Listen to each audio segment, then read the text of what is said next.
a ouvir, como todos os pastores pregam aqui, eu não prego só aquilo que é para o outro ouvir, mas é para mim ouvir. Porque a palavra de Deus é viva e eficaz e é cortante como uma espada de dois gumes. Ou seja, corta lá e corta aqui. Se você está pregando uma palavra que só corta a vida do outro, está errado. Porque tem gente que só usa a palavra para falar o que o outro tem que fazer, já viu? Não, que você tem que fazer isso, mas a pessoa mesmo não está vivendo. Essa espada está cega. Ela tem que cortar dos dois lados, amém? Tem que cortar aqui e aí. Amém, igreja? Vamos se converter? Vamos virar mais crente? Precisamos de Jesus, queridos. Eu preciso de mais Jesus. Tem muita coisa para mudar ainda. Queridos, a gente vai falar sobre um tema aqui. O tema dessa mensagem que ministrou meu coração é: precisamos de pessoas que não saem do barco. Ou precisamos de pessoas que perseveram até o fim. Estamos vivendo tempos difíceis em que a gente abandona o barco por qualquer tempestade. A gente quer cair fora assim que tem um furinho e começa a entrar água. A gente está vivendo tempos em que o filósofo, que agora eu esqueci o nome dele, ele fala o seguinte: a sociedade está vivendo um amor líquido, que não é mais sustentável. Antigamente, eu vejo isso no meu sogro, que é de uma geração passada, quebrou qualquer coisa. Adivinha o que a geração antiga faz? O que elas fazem? Conserta. O que a geração nova faz? É ou não é? Eles estão vendo, eu sou assim também, quebrou aqui, vou comprar outro. Joga fora, não sei o que. Ele está falando, não, comprar outro nada. Vai gastar mais dinheiro, conserta aquele, foi, consertou a bicicleta da Alice lá, aí consertou o patinete dela. Eu falei, caramba, preciso aprender isso. E às vezes a gente está vivendo uma sociedade descartável, em que a mulher ou o marido está dando problema, acabou, descarta. Os filhos estão dando problema, descarta. Os pais estão dando problema, descarta. Agora descarta, não quero mais não. Nós estamos vivendo uma sociedade que é assim ou não é? Na igreja estamos vivenciando isso também. Ah, não gostei do que o pastor disse, descarta, vou sair. Vou desviar, vou para outra igreja, porque antigamente os pastores repreendiam, a pessoa mudava de vida. Hoje a gente repreende, ela muda de igreja. É ou não é? Olha o silêncio da morte.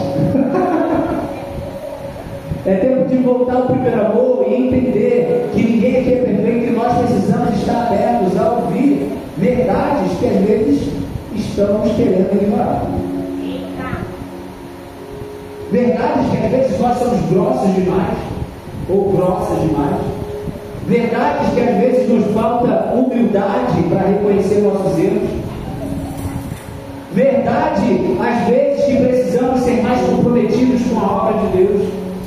Verdade que às vezes precisamos ler e meditar nas Escrituras ou orar mais. Verdades que precisamos olhar no espelho e falar: cara, eu estou errando, eu estou vacilando isso aqui, eu estou perdendo o primeiro amor. É se examinar. Gente, quem é que tem carro? Levanta a mão. Glória a Deus, aleluia. Aleluia. Eu também quero ter todo, não, já Deus, manda um carro, vou trabalhar para isso. Faz exame no carro, não faz? Sim ou não? Tem que fazer check-up no carro. Estava com o filho da Cristina um dia desse aí, deu carona e vou levar meu carro para o check-up, para ver o óleo, ver tudo, fazer exame. Todo mundo tem que fazer isso, gente? Sim ou não? Mas você tem que saber na sua vida. A gente leva o carro no check-up, gasta dinheiro para examinar, para reparar o carro todo, mas não quer examinar a nossa fé. Não quer examinar o nosso casamento, não quer examinar os nossos relacionamentos, não quer examinar como está a minha vida com Deus. Fazer um check-up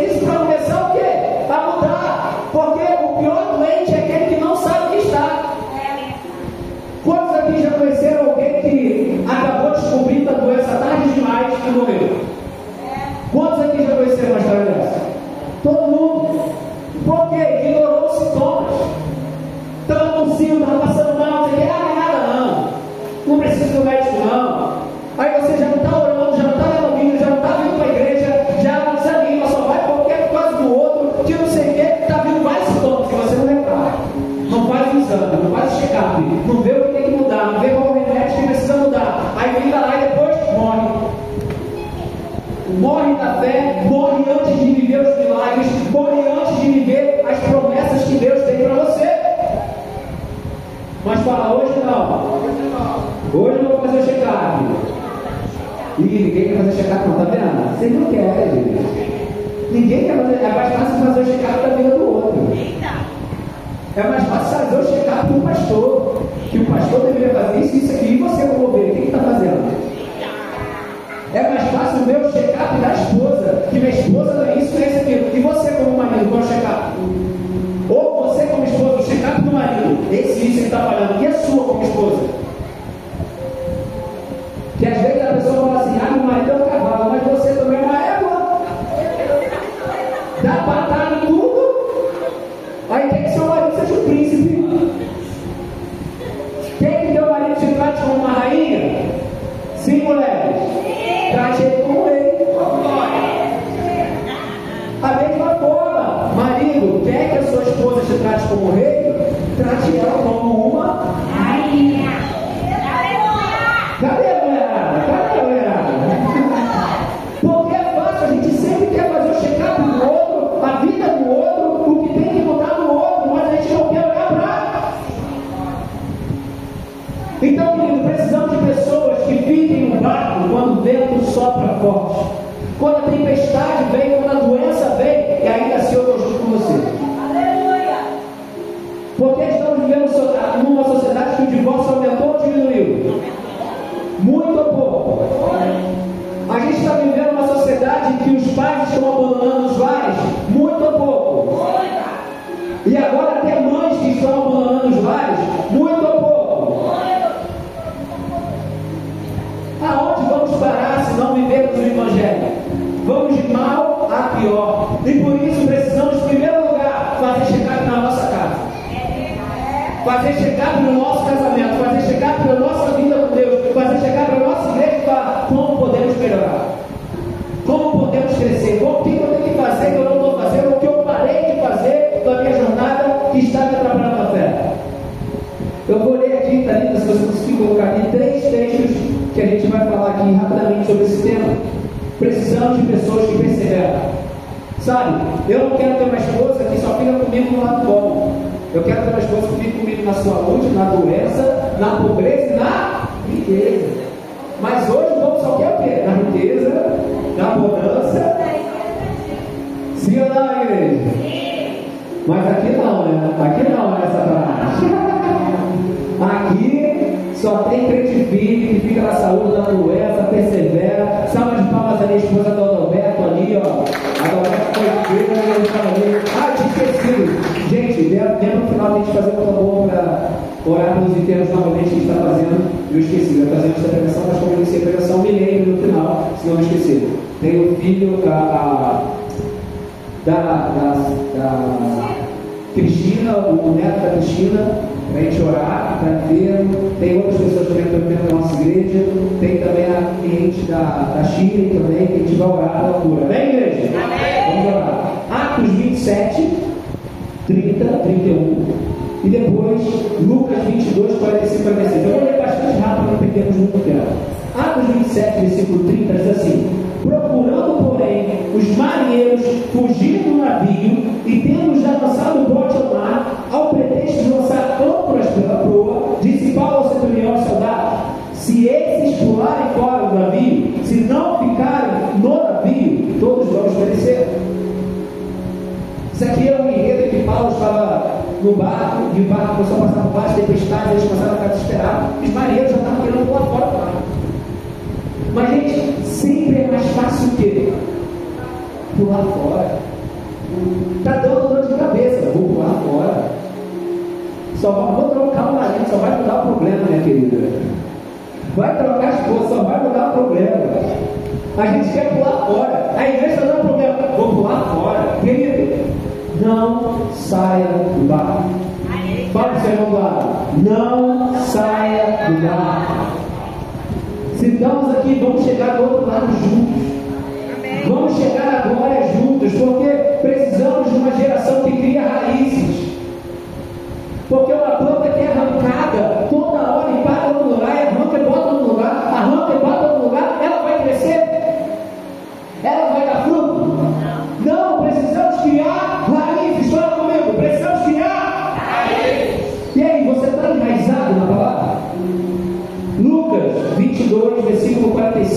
46.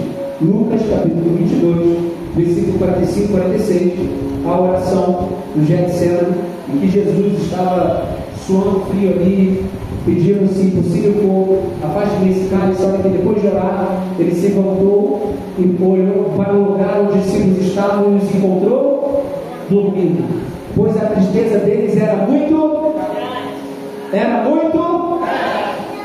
Uns queriam pular no barco porque a tempestade estava muito grande, muito forte, eles falavam, vamos pular para se salvar. É o egoísmo. Eu vou olhar para o meu lado, eu vou olhar para as minhas famílias, o meu jeito, eu não vou olhar para o todo, eu não vou olhar para a minha família, para os meus filhos. Eu quero. O que importa é seguir o coração, o que importa é se me sentir feliz. Não é isso que o mundo prega? Só que, querido, você está no corpo de Cristo, você tem que olhar o corpo todo. É muita gente que já chegou aqui, não, porque eu estou nessa igreja, porque Deus mandou, não sei o quê, a igreja está morrendo e depois saiu fora. Mas graças a Deus tem pessoas que ainda continuam aqui no barco. Graças a Deus tem pessoas aqui que continuam perseverando. Vem problema, vem tempestade, mas estamos aqui no barco, vamos remar. Vamos trabalhar, sabendo que a obra de Deus não é igual. Sempre constante e abundante na obra do Senhor. É isso que Ele quer, querido. Porque não é para reconhecimento de homem, não é para reconhecimento de Deus. Então precisamos perseverar. Fala comigo, perseverar. Quem vai perseverar a partir de hoje? Amém.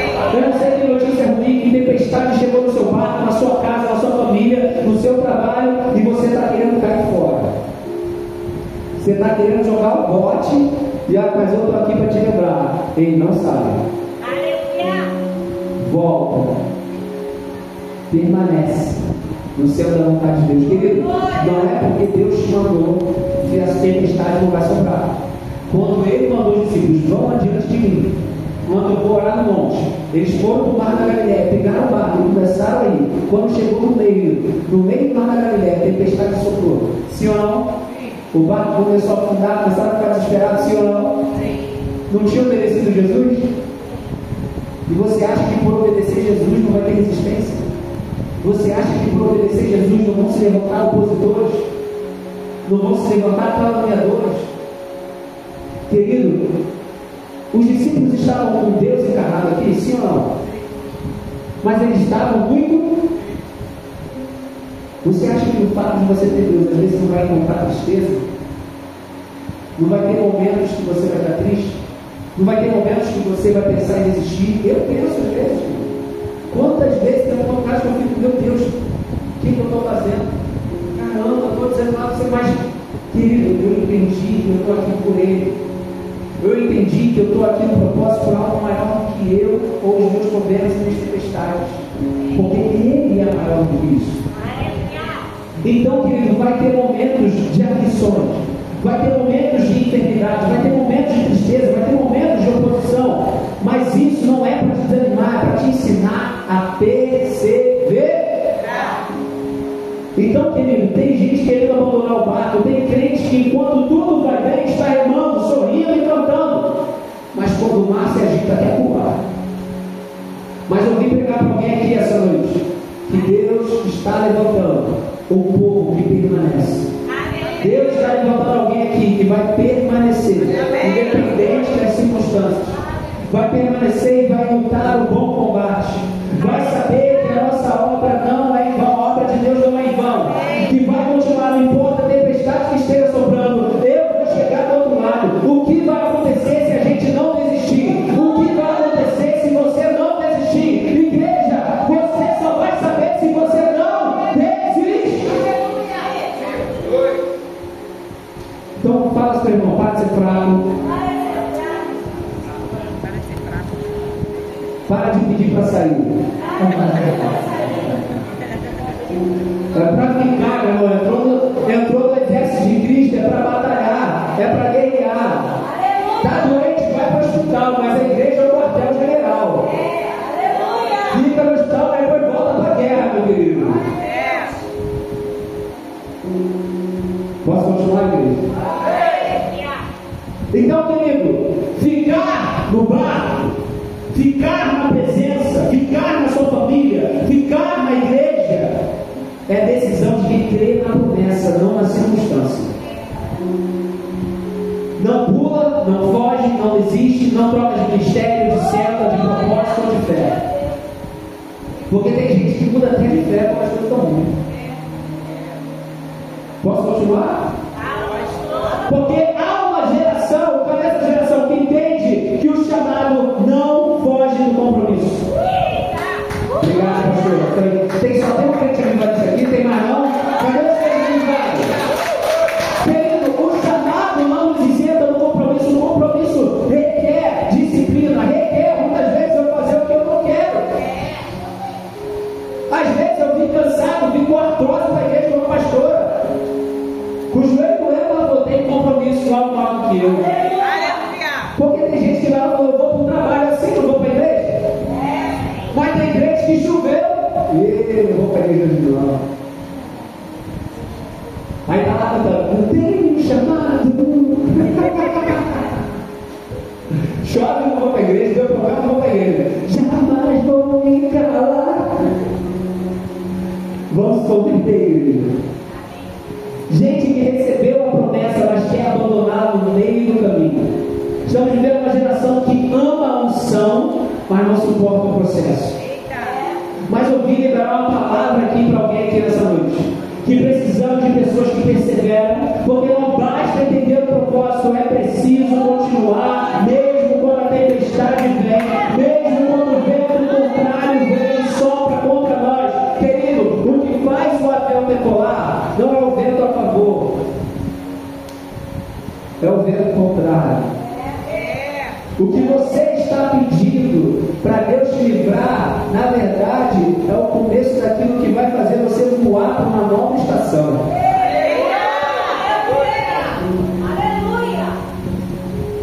E ao invés de permanecer, o vento sopra, você quer sair. Mas cadê aqueles que vão ficar assim, ó? Pode soprar, estou firmado na rocha, meu irmão. Aí daqui a pouco, ó, bate azia assim, ó.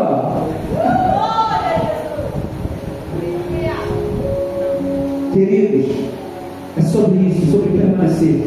Porque perseverar é não mudar de direção quando o coração está quebrado ou quando eu estou muito triste. Sabe por que Isaías 26:3 diz: tu conservarás em perfeita paz aquele cujo propósito é firme. Você pode estar com Deus e estar triste essa noite. Você pode estar com Deus e estar sendo perseguido, está sendo caluniado, está passando por alguma necessidade. Isso não te isenta de passar por isso, mas Ele te perseverar em perfeita paz, em perfeito shalom de Deus, aonde Ele é por nós e é conosco, e não desiste dos seus.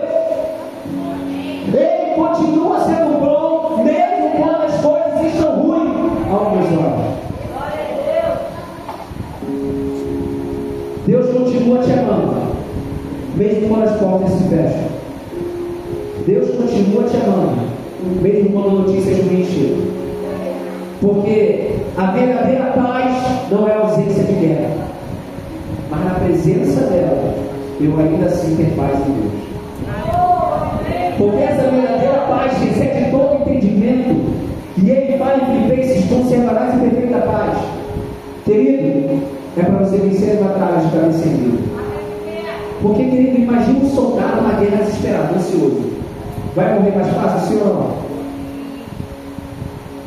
E Satanás quer tirar a sua paz. Então ele vai usar a família, vai usar pessoas, vai usar tudo que for para tentar roubar o quê? A paz. Mas o que a palavra diz? Tu conservarás em perfeita paz que está com o propósito firme. Querido, Deus já garantiu, você já tem a paz dele. Só recebe e aceita. Só recebe e aceita o shalom de Deus nessa noite. A paz que excede todo entendimento. É ela que nos fará vencer os obstáculos da vida. Porque a força não vem de mim, não vem de você. Eu e você podemos todas as coisas daquele que nos fortalece. A força vem dele. Quantas vezes estávamos quebrados, estávamos aflitos, estávamos desesperados, e mesmo assim por dentro continuamos de pé. Mas só Deus sabe o que eu e você passamos. Só Deus sabe o como foi difícil, mas você sabia, cara, eu só estou de pé porque Ele está fortalecendo. Eu só estou de pé porque Ele está me sustentando. Porque se não fosse Ele, eu não estaria aqui essa noite. Mais alguém? Mais alguém? Se não fosse Deus, aonde eu estaria? Querido, Deus não prometeu tranquilidade, mas garantiu a paz que excede todo entendimento. Se o seu coração está firme nele, nas promessas dele, Deus vai te conservar por inteiro. Não é a ausência da luta que te sustenta, é a perseverança no propósito de Deus. Tem gente que parece que é forte, mas é nos dias maus que se revela quem é fiel. Tem gente que tem a aparência de ser forte, mas é nos dias maus que nós revelamos a quem nós somos fiéis. Porque todo mundo é forte quando está tudo bem. E quando as coisas vão de mal a pior, você permanece fiel? E aí, querido? Eu poderia trazer isso para o lado espiritual. As coisas vão mal, você para de ir para a igreja, para de ler a Bíblia, para de orar, para de congregar. Poderia levar isso para o relacionamento. Começa a ter briga no casamento, aí você já quer desistir, aí você já fala, aí vou no Ricardão, vou na Josileide. O que você faz no dia mal? Para quem você corre? Eu não sei você, menino, mas quando as coisas começam a ficar muito boas, geralmente a nossa tendência é relaxar no quarto. A gente já não ora tanto, a gente já não lê tanta Bíblia, a gente já não jejua como antes. Mas agora, quando as coisas vão de mal a pior, a cabeça não pode ficar lá, Senhor, tem misericórdia, tem paz, sim ou não, igreja? Então, querido, onde estão aqueles que ficam quando o culto esvazia? Onde estão aqueles que continuam orando, mesmo quando não tem mais música? Onde estão aqueles que continuam dizimando, mesmo quando o salário aperta? Porque é fácil dizimar quando está tudo bem. E quando está faltando uma coisa para Senhor esse mês, aí depois fala, Senhor, meu pastor, e nada me faltará. Tudo entregarei. Não diz meu oferta. A gente revela muito mais sobre nós nos dias maus. E isso revela se a gente se examinar e falar, meu Deus, eu preciso mudar. Porque nós somos a resposta de Deus para uma geração que quer resultado rápido e desistências fáceis. Deus quer te usar porque você não vai para o lado do barco. E nós precisamos ser essa geração que lembra a nova geração falando, ei, não pula no barco não. Eu vou te ensinar como é que se rema para a gente chegar do outro lado. Eu vou te ensinar como é que se ora para você continuar perseverando. Eu vou continuar orando, buscando a Deus para servir de exemplo, porque você não carrega só você, mas os seus, a sua família, aqueles que te admiram. Existe uma multidão que se espelha em você. Mas para isso, fala para o seu irmão lá, não pule do barco. Permanecer quando ninguém mais aguenta é o que move o céu. O céu não se impressiona quando você começa a empolgar. O céu se comove com quem permanece de joelhos quando o chão está desabando.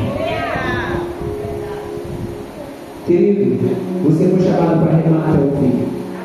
Porque Deus usa gente que persevera para salvar quem desistiria. Lembra de Noé? Quem lembra de Noé? Fala amém. Sabe quantos anos demorou para montar a arca? 120 anos. 120 anos. 120 anos construindo algo que ninguém nunca tinha visto, preparando algo que nunca havia acontecido. E ele falava, vai ver de novo. Ninguém sabia o que era, vamos lá de novo. Mas ele demorou e perseverou 120 anos construindo. Será que existem pessoas aqui que perseveraram? Vão perseverar? Lembra de José, que permaneceu fiel na prisão anos e anos ali, quando poderia ter se corrompido. Lembra de Ruth, ela disse, onde fores irei, teu povo será meu povo, teu Deus será meu Deus, quando ela porque os filhos dela tinham morrido, da Ruth. Então, querido, quem persevera colhe milagres. Quem persevera e vai até o fim, vive milagres que ninguém nunca viveu. Mas isso é para quem persevera até o fim. Dar-te-ei uma coroa para aquele que for fiel, para aquele que perseverar até o fim. Está escrito em Apocalipse. Não é para quem desiste, é para quem persevera. Quem vai perseverar a partir de hoje, igreja? Deus está procurando homens e mulheres que vão dizer hoje: eu vou até o fim. Não importa se chove, se falta apoio da família, se as portas se fecham, quem persevera vê a promessa acontecer. Queridos, estamos vivendo tempos difíceis em que as pessoas estão largando Deus por nada. Tem uma coisa nas redes sociais que estava botando: 5 minutinhos com Jesus ou 5 milhões na conta. E todas as pessoas que esse cara entrevistou, adivinha, escolhiam o quê? 5 milhões na conta. Mas eu tenho certeza que se fosse assim, 5 minutinhos com Jesus ou 5 minutinhos com o diabo, quase que a maioria escolheu o quê? Jesus. Sabe por quê, querido? O inimigo de Deus não é o diabo é o nosso inimigo. Agora, o único que bota confusão ali é Mamon, é o dinheiro. Não poder servir a dois senhores. Não poder servir a Deus e ao dinheiro.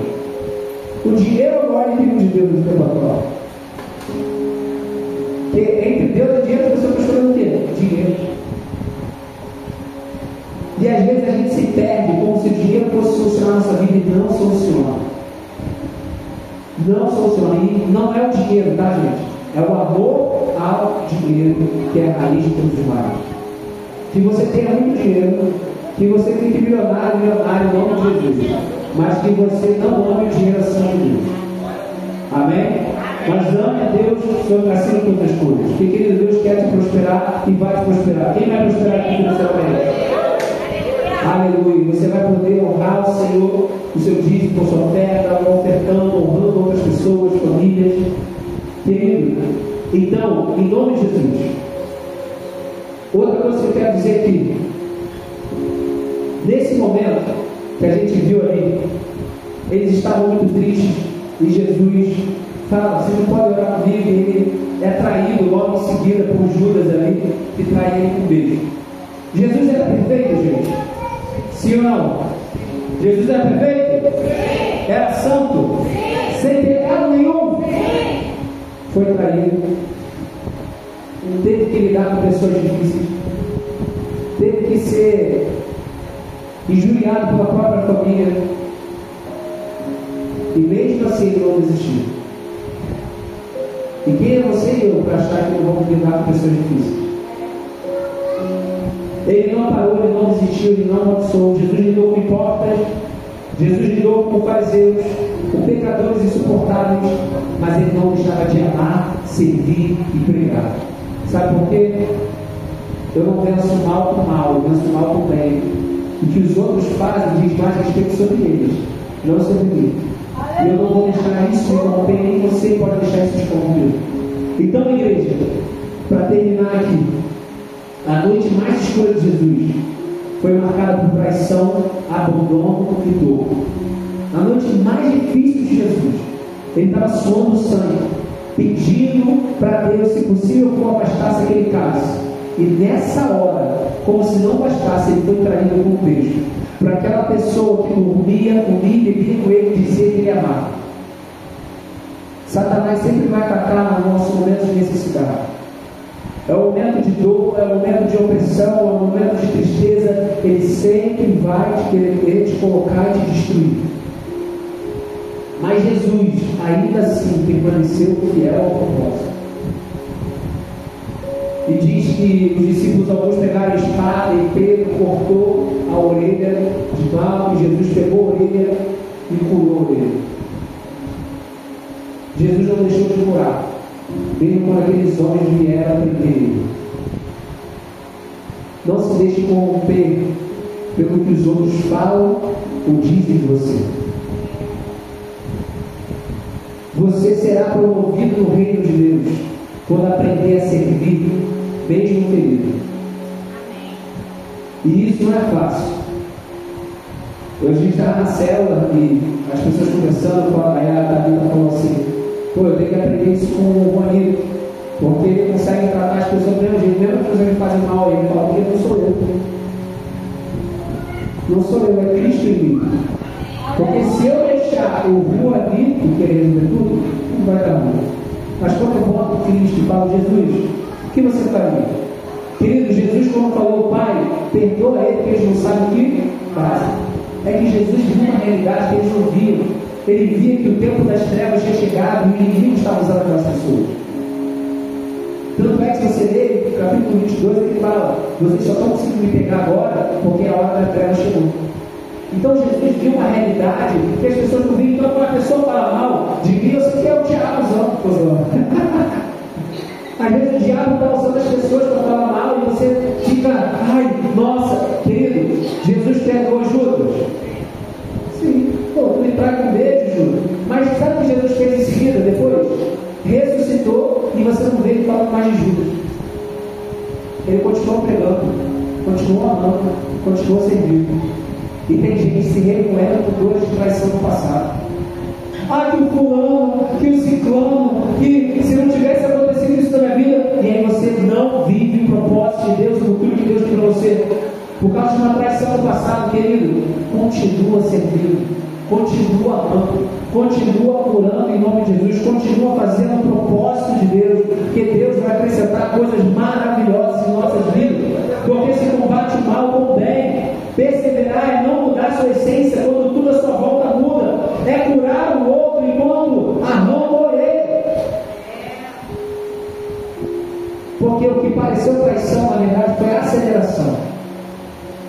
O que estão fazendo de mal contra a tua vida, na verdade, vai acelerar o propósito de Deus na tua vida. E Deus vai transformar isso em bem. Só que você precisa aprender a confiar em Deus e perseverar. Então, querido, aprenda a perdoar. Aprenda a perdoar. Eu não estou dizendo aqui para voltar a confiar, mas perdoar aqueles que te ofenderam. Perdoar aqueles que fizeram mal, porque Jesus fazia isso. Porque ele, para perseverar, ele tinha que perdoar. E às vezes tem pessoas aqui que não perseveram, porque não perdoaram ainda. E existem duas coisas que Deus não perdoa: blasfêmia contra o Espírito Santo e quando você não perdoa o seu irmão. Olha a oração do Pai Nosso: perdoai as nossas ofensas, assim como nós perdoamos quem nos tem ofendido. Aí continua: porque se você não perdoar quem te ofendeu, o nosso Pai que está no céu não te perdoará. Porque Ele te perdoou e perdoado. Então Ele quer que você também use de misericórdia e amor para os outros. Então, querido, para perseverar, eu preciso perdoar. Então, querido, para terminar agora, em nome de Jesus, fica de pé agora. Aleluia.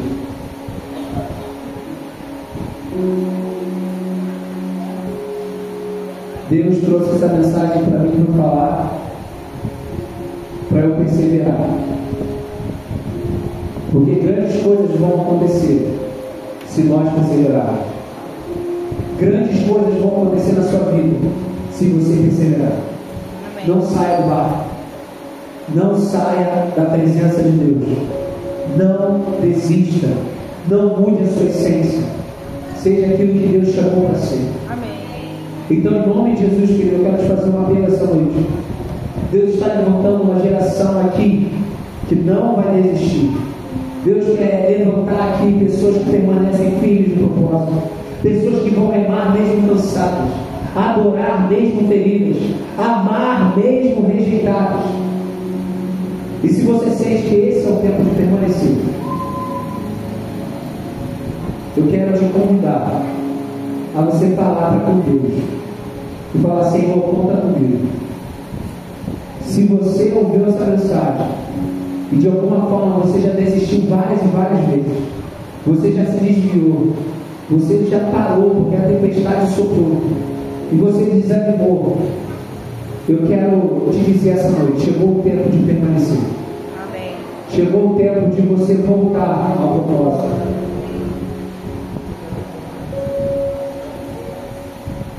Então, em nome de Jesus, você que não quer desistir mais, você que quer permanecer no propósito, vem aqui à frente, vamos orar por isso. As tempestades estão soprando, mas não para você desistir.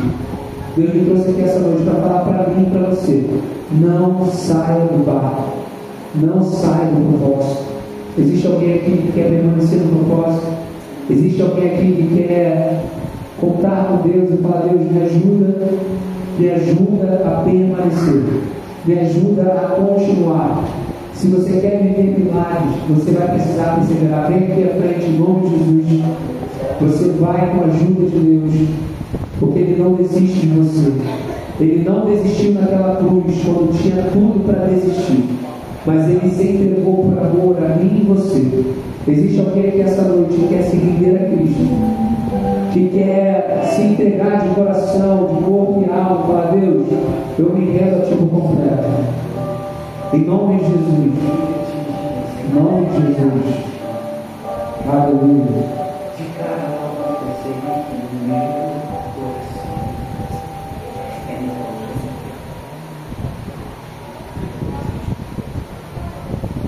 Aleluia. Ora agora no seu lugar, querido. Ora agora no seu lugar. Porque Deus vai montar o que a gente persevera. Muita gente boa desistiu das promessas de Deus porque não perseverou. Muita gente tem muitas promessas que Deus queria que vivesse e não estão vivenciando porque desistiu. Mas essa noite Deus está te chamando para perseverar. Aleluia.